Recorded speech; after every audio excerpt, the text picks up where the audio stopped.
Alright, ladies and gentlemen, welcome back. Today we are going to apply what we learned about Pascal's law and how connecting different sized hydraulic cylinders or syringes can give you different advantages. The first thing you're going to need to know is how to make a hydraulic system. So what you first do is decide which two syringes you're going to connect. The plungers should be removed from them. Make sure you have the right plunger with the right syringe. If it doesn't fit, then try another one until you get the correct plunger to fit it there. There we go.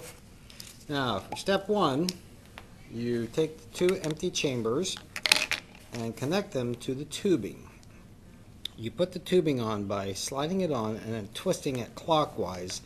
That will lock it on so that when you put pressure on it, it won't blow out. So you do both of those, get them both on there. And now you have the two chambers connected with some hosing.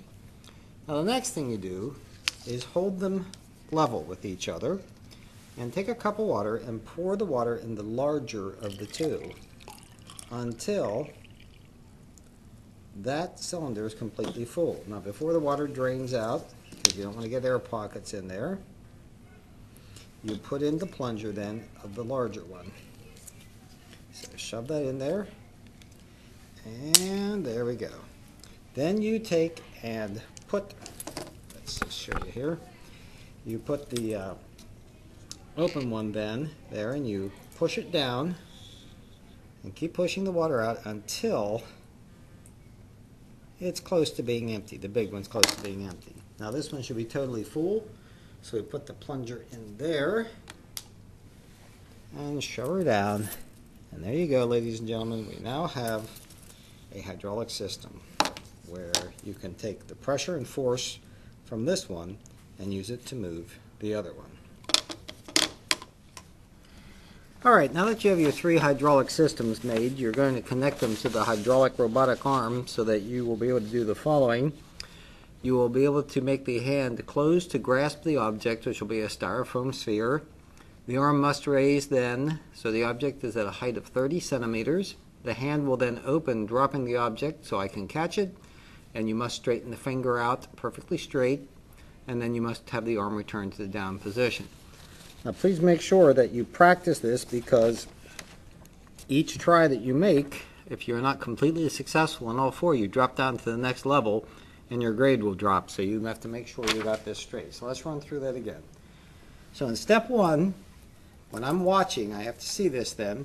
You will close the hand to grasp the sphere. You must then raise it to a height of 30 centimeters at least. And you'll know it's at 30 centimeters when I can fit the ruler underneath it, because the ruler is 30 centimeters long. You will then open the hand so that I can catch the sphere. Finger must then be straightened out. You will then return it back to its original position. And then, after I give you your grade, I will write it on the card. So on your card, make sure you put your period number, the names of the people in your lab group, and I will put the grade on there. When you're done then, please take everything apart, drain the tubes, remove all the plungers, put them back as they were when you found them, and pick up the homework and have a seat.